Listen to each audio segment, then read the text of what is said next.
সুপ্রিয় দর্শক, আজ 14 নভেম্বর বিশ্ব ডায়াবেটিস দিবস।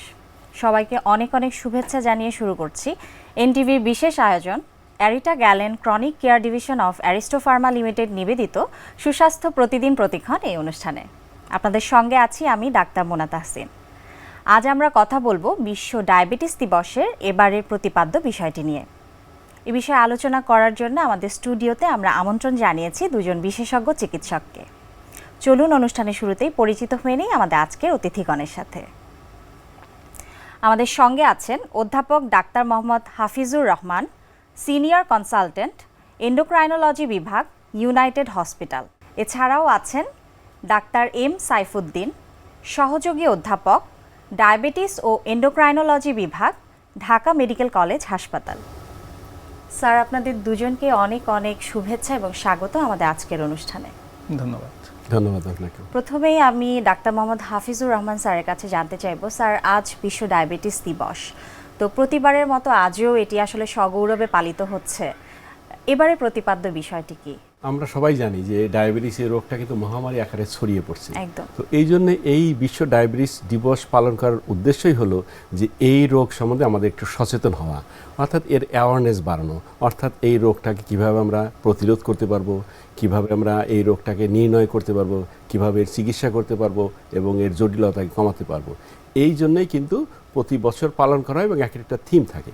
তো এই বছর ইন্টারন্যাশনাল ডায়াবেটিস ফেডারেশন তাদের থিম হচ্ছে যে এম্পাওয়ারিং গ্লোবাল হেলথ, অর্থাৎ ডায়াবেটিস এবং এর সাথে যে সম্পর্কিত রোগগুলো আছে সেই রোগগুলোর সম্বন্ধে রোগীকে চিকিৎসার ব্যাপারে তাকে ক্ষমতায়ন করা। এবং বিশ্ব স্বাস্থ্য সংস্থার তাদের আবার একটা এই বছরের একটা থিম আছে। থিমটা হচ্ছে breaking the Bridges and bridging the gaps, অর্থাৎ ডায়াবেটিস রোগের বাধাগুলো কি কি, ব্যারিয়ারগুলো কি কি এবং ডায়াবেটিস চিকিৎসায় কোথায় গ্যাপগুলো রয়েছে সেই গ্যাপগুলোকে কিভাবে আমরা পূরণ করতে পারবো। এখন ডায়াবেটিসের ব্যারিয়ারগুলো কি কি, ঝুঁকিগুলো কি কি, এইটা যদি আমরা না জানতে পারি তাহলে এই রোগটাকে আমরা প্রতিরোধ করতে পারবো না এবং আমরা সচেতন হতে পারবো না, আমরা এই রোগটাকে শনাক্ত করতে পারবো না এবং নিয়ন্ত্রণ করতে পারবো না। একেবারে। স্যার, বিশ্ব ডায়াবেটিস দিবসের এই যে উদযাপন বা আমরা পালন করে থাকি, এর গুরুত্ব কতটুকু? প্রতি বছর যে বিশ্ব ডায়াবেটিস দিবস পালিত হচ্ছে আমাদের দেশের সগৌরবে প্রতি বছরই আমরা পালন করছি, যার ফলে সাধারণ মানুষজন আসলে জানছে যে ডায়াবেটিস একটা রোগ আছে, সেটা স্ক্রিনিং করা দরকার, সেটা চিকিৎসা আমাদের দেশে বিদ্যমান এবং সেটার থেকে অনেক জটিলতা হচ্ছে। দেখা গিয়েছে যারা কিডনি ট্রান্সপ্ল্যান্ট হচ্ছে তার দেখা যাচ্ছে প্রায় 60 থেকে 70% রোগী কিন্তু ডায়াবেটিস জনিত জটিলতার জন্যই কিডনি ট্রান্সপ্ল্যান্ট হচ্ছে। যত রোগীর চোখ নষ্ট হচ্ছে, হাতে পায়ে স্নায়ু ড্যামেজ হচ্ছে, পা কেটে ফেলতে হচ্ছে, সারা পৃথিবীতে প্রতি 10 সেকেন্ডে একজন মানুষের পা কাটা যাচ্ছে শুধুমাত্র ডায়াবেটিসের জন্য। সুতরাং এই ডায়াবেটিস দিবস উপলক্ষে যে আজকে আমরা আলোচনা করছি, আমরা ঢাকা মেডিকেল কলেজে নানান অনুষ্ঠান কর্মসূচি পালন করছি, যার ফলে সাধারণ মানুষজন সচেতন হচ্ছে যে ডায়াবেটিস সম্বন্ধে মানুষের যে সাধারণ নলেজ বা অ্যাওয়ারনেস। এখন রোগী এসে বলে যে স্যার আমি তো কাশির জন্য আপনার কাছে এসেছি, কিন্তু স্যার আমার ডায়াবেটিস তো টেস্ট করে দেন।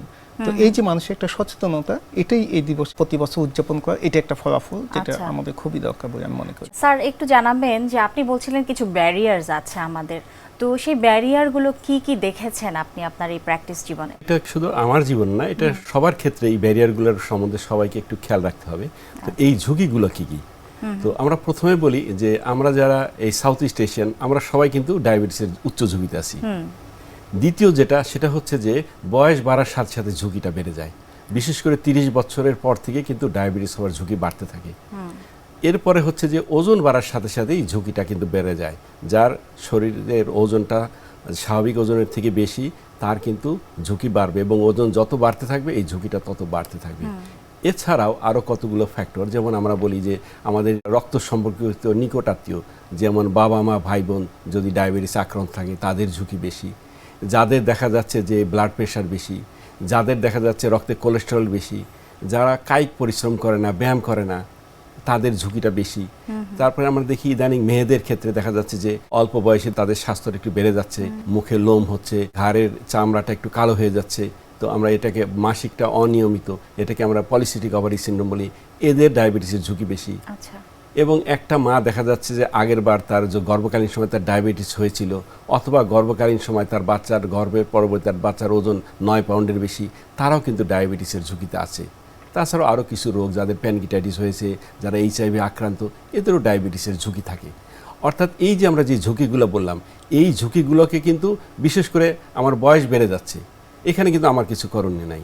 আমার বাবা মার ডায়াবেটিস ছিল, আমি বংশ পরস্পর এটা পেয়েছি, এখানেও আমার কিছু করণীয় নাই। সাউথ স্টেশন এই এলাকায় আমি বাস করি, এখানে আমার করণীয় কিছু নাই, কিন্তু বাকি ক্ষেত্রে আমার করণীয় আছে। যেখানে আমার ওজনটাকে আমাকে নিয়ন্ত্রণে রাখতে হবে, এই জন্য আমার লাইফ স্টাইলটাকে চেঞ্জ করতে হবে।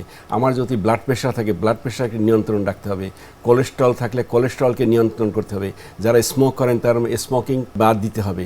অর্থাৎ আমি যদি একটা হেলদি লাইফ স্টাইল পালন করতে পারি, তাহলেই কিন্তু এই যে ঝুঁকিগুলোকে মোকাবেলা করতে সম্ভব। স্যার, বর্তমান প্রেক্ষাপটে আমরা কিন্তু দেখছি যে প্রায়শই বিভিন্ন ধরনের বিজ্ঞাপনের মাধ্যমে ভেষজ ঔষধ ডায়াবেটিস নিয়ন্ত্রণে ব্যবহারে উৎসাহী করা হয় এবং ডায়েট প্ল্যানের কথা বলা হয়। এই বিষয়ে আপনার কি বলার আছে? ধন্যবাদ। আসলে ডায়াবেটিস চিকিৎসা আগে যেটা ছিল 3D ট্রিটমেন্ট, ডায়েট, ড্রাগ এবং ডিসিপ্লিন। এখন নতুন একটা ডি যোগ হয়েছে, সেটা হচ্ছে ড্রিম বা ঘুম। তো এটা দেখা যাচ্ছে আমরা যতই আধুনিক হচ্ছি, ঘুমের সময় কিন্তু আমাদের কমে আসছে। তো রিকমেন্ডেশন হলো একজন ডায়াবেটিস রোগী অথবা একজন সুস্থ রোগী, একজন পূর্ণবয়স্ক মানুষ প্রতিদিন 6 থেকে 8 ঘন্টা ঘুমানো উচিত। সুতরাং ঘুমকে আমাদের ইগনোর করা চলবে না। নাম্বার 1। খাবার দাবারের ক্ষেত্রে বলা আছে যে একজন মানুষ সারাদিন যে খাবার খাবে তার 40 থেকে 50 ভাগ থাকতে হবে কার্বোহাইড্রেট, 15 থেকে 20 ভাগ থাকতে হবে প্রোটিন, এবং চর্বি বা ফ্যাট জাতীয় খাবার থাকতে হবে 35 ভাগের কম। তো এটা হচ্ছে আমাদের স্ট্যান্ডার্ড এবং ব্যালেন্স ডায়েট, যেখানে আমাদের carbohydrate, fat, protein, vitamin, minerals এবং water, all the components will be there. But ঘটনা হচ্ছে আমাদের দেশে অনেক সময় আপনি যেটা বললেন, ফেসবুক, ইউটিউবে জনপ্রিয়তা লাভ করেছে কিটো ডায়েট বা এই ধরনের কিছু ক্র্যাশ ডায়েট। তো সেগুলোতে দেখা যাচ্ছে যে কার্বোহাইড্রেট দেওয়া হচ্ছে খুবই অল্প পরিমাণে, 5 থেকে 10%। তো দেখা যাচ্ছে যারা 60%-এর অধিক কার্বোহাইড্রেট খাচ্ছে তাদেরও হৃদরোগ বা ব্রেন স্ট্রোকের বা ক্যান্সারের ঝুঁকি বেশি। যা 40%-এর কম কার্বোহাইড্রেট খাচ্ছে তাদেরও কিন্তু হার্ট অ্যাটাকের ঝুঁকি বেশি। তো যার ফলে দেখা যাচ্ছে আমরা অনেক সময় রোগীরা এসে বলে আমাদের যে আমি 3 বেলা সবজি খাচ্ছি, ভাত রুটি আমি ছেড়ে দিয়েছি, তাদের কিন্তু 3 বেলা সবজিতে কিন্তু সেই কার্বোহাইড্রেট প্রায় 5 থেকে 10%। তার কিন্তু হার্ট অ্যাটাক বা ব্রেন স্ট্রোকের ঝুঁকি অনেক বেশি। সুতরাং আমরা কার্বোহাইড্রেট অনেক বেশি খাচ্ছি, হয়তো এটা প্রাইস কম, সেটা একটা কারণ হতে পারে। আমাদের কার্বোহাইড্রেট একটু কার্টেল করতে হবে, কিন্তু একদম কার্বোহাইড্রেট বন্ধ করে দেওয়াটাও কিন্তু সেটাও কিন্তু আমাদের জন্য একটা বিশাল ঝুঁকির কারণ হয়ে যাবে। সেটা আমাদের কিটো ডায়েট বা ক্রেশ ডায়েটের ক্ষেত্রে আমাদের খেয়াল রাখা উচিত। আরেকটা কারণ হচ্ছে আপনি দেখবেন ফেসবুকে অনেক সময় দেখা যাচ্ছে মানুষ খুব দ্রুত ওজন কমানোর জন্য উৎসাহিত করছে, যে আমি 2 সপ্তাহে 10 কেজি 14 কেজি ওজন কমিয়েছি, বা এই ধরনের ডায়েট ফেসবুকে বা ইদানিং কিছুটা জনপ্রিয়তা লাভ করেছে। রিকমেন্ডেশন হচ্ছে একজন মানুষের সপ্তাহে 1 থেকে 2 পাউন্ড অথবা মাসে 2 থেকে 3 কেজি বেশি ওজন কমানো যাবে না। খুব দ্রুত ওজন কমানো কিন্তু ফ্যাটি লিভার জনিত জটিলতাগুলো বাড়াচ্ছে। সুতরাং ওজন বেশি ফ্যাটি লিভারের জন্য কারণ, র্যাপিড ওয়েট রিডাকশন, খুব দ্রুত ওজন কমানো কিন্তু ফ্যাটি লিভার ডিটোরিয়েট করার একটা কারণ। সুতরাং আমাদের ওজন কমাতে হবে, সেটা ধীরে ধীরে হতে হবে, পরিমিত হতে হবে। নাম্বার 2, অনেক সময় দেখা যাচ্ছে ফেসবুকে বা এই বিভিন্ন সোশ্যাল মিডিয়াতে বিভিন্ন ভেষজ উপাদান দেখা যাচ্ছে, এগুলো ডায়াবেটিস কন্ট্রোল, কিন্তু এগুলো ফুড অ্যান্ড ড্রাগ অ্যাডমিনিস্ট্রেশন করতে রেগুলেটরি না। এগুলোর মধ্যে কি আছে আমরাও জানি না। অনেক সময় ডায়াবেটিসের ওষুধ তার মধ্যে মিশানো আছে কিনা সেটাও আমরা কিন্তু জানি না। সুতরাং এই ব্যাপারে আমাদের খুব সতর্ক থাকতে হবে, এবং স্বাস্থ্য অধিদপ্তর এবং স্বাস্থ্য মন্ত্রণালয় নিশ্চয়ই এইসব দিকগুলোতে নজর দেবে। কারণ ফুড অ্যান্ড ড্রাগ অ্যাডমিনিস্ট্রেশনে রিকমেন্ডেশন ছাড়া কোনো জিনিস আসলে ওষুধ হিসাবে মার্কেটে বিক্রি হওয়ার কোনো সুযোগ নেই। তো সাধারণ মানুষজনও এতে অনেক সচেতন হয়ে বলে আজকে আলোচনা অনুষ্ঠানের মধ্যে আমি মনে করি। ধন্যবাদ। স্যার, ডায়াবেটিস নিয়ন্ত্রণ রাখবার জন্য আপনি কিছু পদ্ধতি বলে দিয়েছেন, তারপরেও কেউ যদি আসলে অনিয়ন্ত্রিত জীবনযাপন করেন, সেক্ষেত্রে পরবর্তীতে তার কি কি ঝুঁকি থাকছে? তো একটা হলো যে ডায়াবেটিসের সাথে কিছু, তো আমি বলছিলাম যে কিছু তার যে ঝুঁকির সাথে কিছু আমরা বলি কিছু কোমরবিড ডিজিজ, কিছু রোগ থাকে, যেমন একটা ব্লাড প্রেশার তার বেশি থাকতে পারে, রক্তে কোলেস্ট্রল বেশি থাকতে পারে, তার ওজনটা অনেকের বেশি থাকে। এছাড়াও ডায়াবেটিসের কিছু জটিলতা হয়। কেন আমরা ডায়াবেটিসকে নিয়ন্ত্রণ করব? আমি যদি ডায়াবেটিসকে নিয়ন্ত্রণ না করি তাহলে আমার এই জটিলতাগুলো হয়। জটিলতাগুলো 2 ধরনের। আমরা বলি যে অ্যাকুইট কমপ্লিকেশন, অর্থাৎ যেমন একটা পেশেন্টের ব্লাড সুগার অস্বাভাবিক বেড়ে যাচ্ছে, বেড়ে গিয়ে এটাকে আমরা বলি ডায়াবেটিক কমা। তো ডায়াবেটিক কমার কিন্তু ইমিডিয়েট চিকিৎসা করা দরকার, তাকে কিন্তু ওই সময় তাড়াতাড়ি নিকটস্থ হসপিটালে যাওয়া দরকার।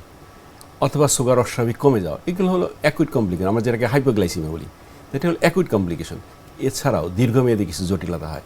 দীর্ঘমেয়াদী জটিলতাগুলোর ভিতরে আমরা বলি যে চোখকে অ্যাফেক্ট করে, যেটাকে আমরা রেটিনোপ্যাথি বলি, এটা নার্ভকে অ্যাফেক্ট করে, নিউরোপ্যাথি বলি, কিডনিকে অ্যাফেক্ট করতে পারে, এটাকে আমরা নেফ্রোপ্যাথি বলি। এছাড়াও দেখা যায় যে ডায়াবেটিক রোগীদের দেখা যাচ্ছে যে কার্ডিওভাস্কুলার ডিজিজ, যেমন হার্ট অ্যাটাক, হার্ট ফেইলিওর, স্ট্রোকের ঝুঁকি বেশি। এদের দেখা যায় আমরা বলি যে পায়ের যে রক্ত নালীগুলো আছে এগুলো চিকন হয়ে যায়, পেরিফেরাল ভাস্কুলার ডিজিজ হয়।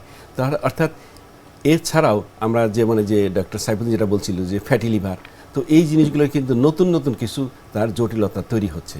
তো এই জন্যে আমরা অনেক সময় একটা ডায়াবেটিস পেশেন্ট আসে, তখন হয়তো ওই যে ডাক্তার সাইফুদ্দিন যে কথাটা বলছিল যে আমার একটু কাশি হয়েছে, আমি সুগার, তা অনেক সময় কিন্তু আমরা এটাকে বলা হলে যে অপরচুনিস্টিক ইনভেস্টিগেশন, অর্থাৎ রুগী আমার কাছে আসলো ওই সুযোগে তার আমি ব্লাড সুগারটা করে দিলাম।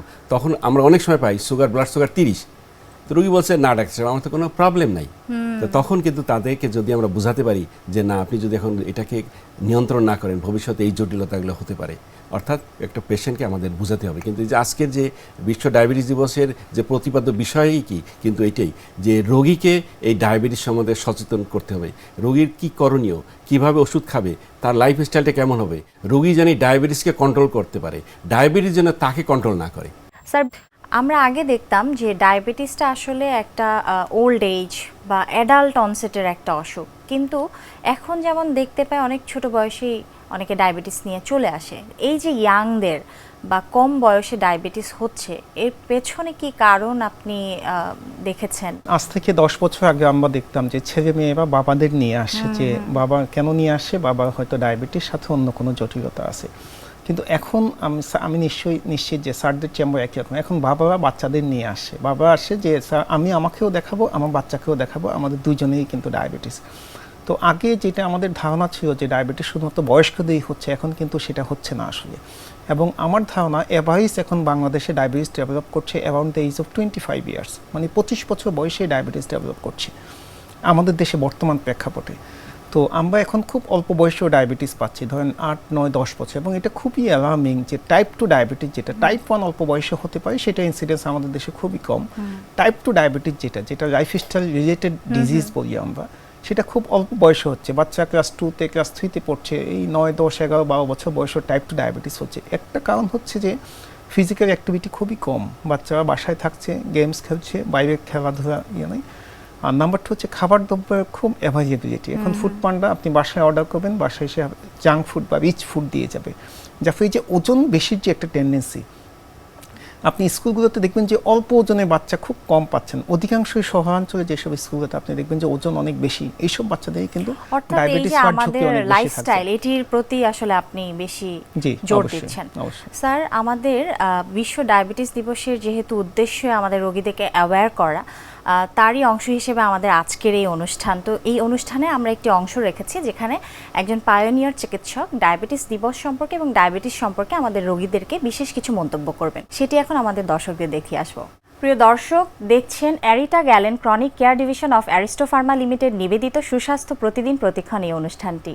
অনুষ্ঠানের এই পর্যায়ে চলুন দেখে আসি বিশ্ব ডায়াবেটিস দিবস সম্পর্কে বিশেষ মন্তব্য যেটি করেছেন একজন পায়োনিয়ার চিকিৎসক। ডায়াবেটিস রোগীদের সুস্বাস্থ্য রক্ষা করে আমাদের অঙ্গীকার হওয়া উচিত। সুস্বাস্থ্য বলতে সুনিয়ন্ত্রণ শর্করা। যখন এক ডায়াবেটিস রোগী এই রোগে আক্রান্ত হয়, তখন তার ভিতরে একটা ভীষণভাবে মানসিক একটা পীড়া দেয়, মর্মপীড়া।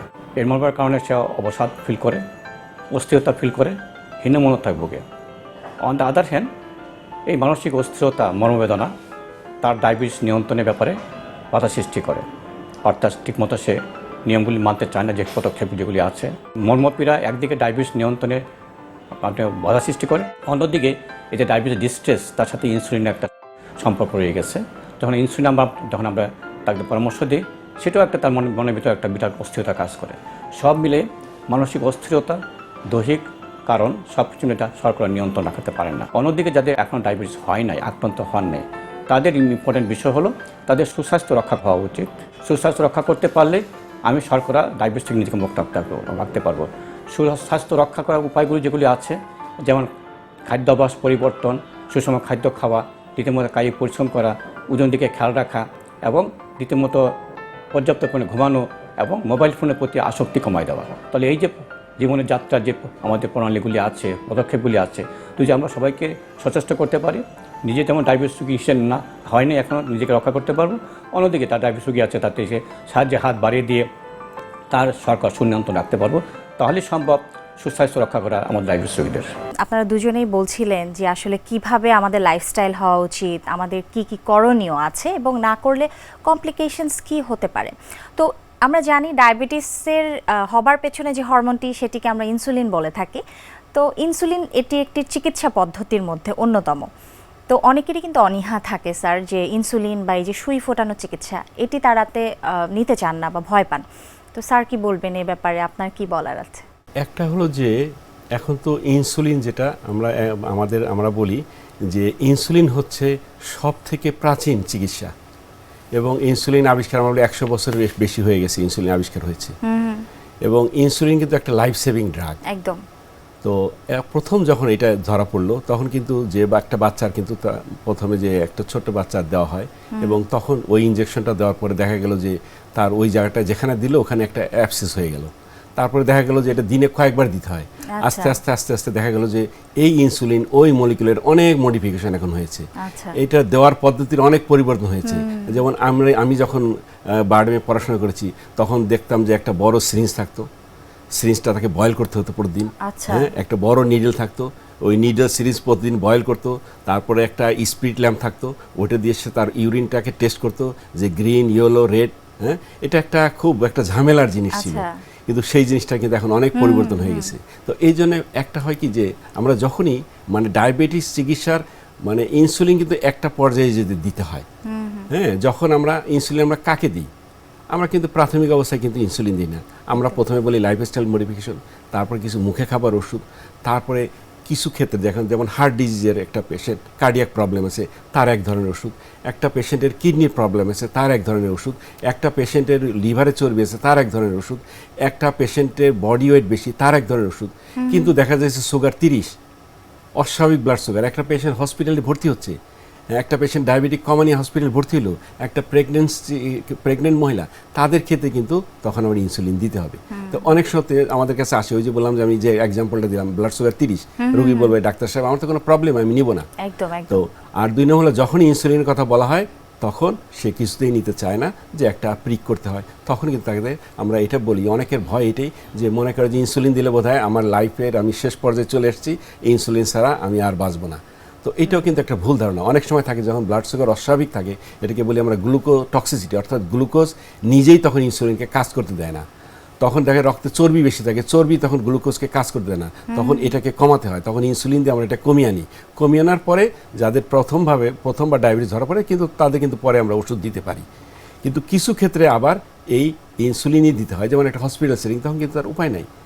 একটা জিনিসকে তাকে বোঝাতে হবে যে এখন যদি সে ডায়াবেটিসকে কন্ট্রোল না করতে পারে, হয়তো অনেক সময় রুগীরা আমরা অনেক সময় ইনসুলিন দিতে প্রেসক্রাইব করলে রুগী আসে না, অনেক দিন দেরি করে আসে। তো এটাকে বলা হয় যে এটাকে আমরা বলি যে গ্লাইসেমিক মেমোরি। এবং এটা দেখা গেছে যে এটা বড় বড় স্টাডি হয়েছে, সেখানে দেখা গেছে একটা পেশেন্টের ধরেন এখন আমার ডায়াবেটিস বেশি, আমি তার ব্লাড সুগারটা ইমিডিয়েটলি কন্ট্রোল করলাম, এবং 15 বছর পরে যদি আমি যাই দেখি, তাহলে আমার দেখা যাবে যে এই যে আমার যে মৃত্যু ঝুঁকিটা 15 বছর পরে মৃত্যু ঝুঁকি 15% কমে যাবে। কিন্তু রুগীটা করলো কি যে না, ডাক্তার সাহেব অনেকে আমাদের কাছে আসে না, অনেকদিন পরে আসে, সেটা যদি 5-10 বছর পরে করে তাহলে কিন্তু তার মৃত্যু ঝুঁকি আরও বেড়ে যাবে। তাহলে এই জিনিসটা করতে হবে, আমি যদি ইমিডিয়েট চিকিৎসা করতে পারি তাহলে তার আমার এই জটিলতাগুলো কমাতে পারি। তাহলে তাকে এটা বলতে হবে যে আপনার যদি জটিলতাগুলো ভবিষ্যতে কমাতে চান তাহলে এখনই ইনসুলিন দেওয়ার প্রয়োজন। এবং আরেকটা হলো যে এখন কিন্তু সে আগের মতো ওই মোটা সিরিঞ্জও নাই, ওই বোতল থেকে ঔষধ তোলা নিতে হয় না। এখন বিভিন্ন ডিভাইস আছে, ডিভাইস দিয়ে আমরা বলি যে নিয়ারলি পেইনলেস, প্রায় ব্যথা প্রায় নাই। অর্থাৎ রুগীরা প্রথমে ভয় পায়, কিন্তু যখন তারা 2-1 বার ইনসুলিন দেয় তখন বলে না ডাক্তার সাহেব যত ভয় পাচ্ছিলাম তত ভয় তো নাই। অর্থাৎ এই যে তার এই ভয়টাকে ভাঙাতে হবে, এর জন্য আমাদের একটু সময় দেওয়া দরকার। বাংলাদেশে একটা প্রবলেম হলো যে হেলথ এডুকেটরের অভাব। এটা কিন্তু শুধু ফিজিশিয়ান আমাদের পক্ষে সম্ভব না, আমরা চেম্বারে অনেক ব্যস্ত থাকি। এই জন্য একজন যে হেলথ এডুকেটর থাকে, একজন ট্রেন নার্স থাকে, তারা কিন্তু এই ক্ষেত্রে হেল্প করতে পারে। অর্থাৎ রুগীকে কনভিন্স করা, এবং প্রথমেই যখন আমি ইনসুলিন বলবো এটাকে বলে একটা ডায়াবেটিক ডিস্ট্রেস, তার ভিতরে কিন্তু একটা সাইকোলজিক্যাল রিয়াকশন শুরু হয়ে যায়। তাকে কিন্তু সেই জিনিসটাকে তার ওই ভয়টাকে তাকে বুঝিয়ে এবং কথা বলা হবে। হ্যাঁ, একদম চমৎকার বলেছেন স্যার। আমরা যেহেতু এতক্ষণ ডায়েট নিয়ে কথা বলেছি এবং মেডিকেশন নিয়েও স্যার বললেন, তো আমরা জানি যে অন্যান্য অসুখের মতো এখানেও শরীরচর্চা বা এক্সারসাইজের উপর গুরুত্ব দেওয়া হয়। তো আপনি কি মনে করেন যে আসলে এর গুরুত্ব কতটুকু? অনেক সময় মানুষের ধারণা যে ডায়াবেটিসটা মনে হয় প্রতিরোধযোগ্য না, আমার বাবা মায়ের ডায়াবেটিস আছে তার মানে আমারও ডায়াবেটিস হয়। ব্যাপারটা কিন্তু আসলে তা নয়। ডায়াবেটিস 70 থেকে 80% ক্ষেত্রে ডায়াবেটিস কিন্তু প্রতিরোধযোগ্য। Lifestyle modification, ideal body weight maintenance, পর্যাপ্ত ঘুম, সময় মতো নিয়মিত খাওয়া এবং ফিজিক্যাল অ্যাক্টিভিটির মাধ্যমে ডায়াবেটিস কিন্তু আপনি প্রতিরোধ করতে পারেন। তো আপনি যেটা জিজ্ঞেস করলেন যে প্রতিদিন কতক্ষণ বা একজন ডায়াবেটিস রোগী বা একজন সুস্থ মানুষের কতটুকু ব্যায়াম করা উচিত, আমেরিকান ডায়াবেটিক অ্যাসোসিয়েশনের রিকমেন্ডেশন হলো সপ্তাহে 150 মিনিট ব্যায়াম করতে হবে। আমাদের দেশে আমরা রোগীদের সাধারণত হাঁটতে বলি।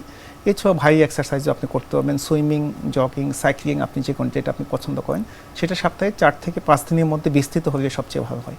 তো আমরা সাধারণত রোগীদের বলি প্রতিদিন 20 থেকে 30 মিনিট হাঁটবেন, এটাই সবচেয়ে ভালো ব্যায়াম। ওষুধের ক্ষেত্রে স্যার যেটা বললো Hafizur Rahman sir perfectly agreed. ডায়াবেটিসের অনেক আধুনিক চিকিৎসা সারা পৃথিবীতে বিদ্যমান ওষুধ এবং ইনসুলিন কিন্তু বর্তমানে আমাদের দেশেও পাওয়া যাচ্ছে।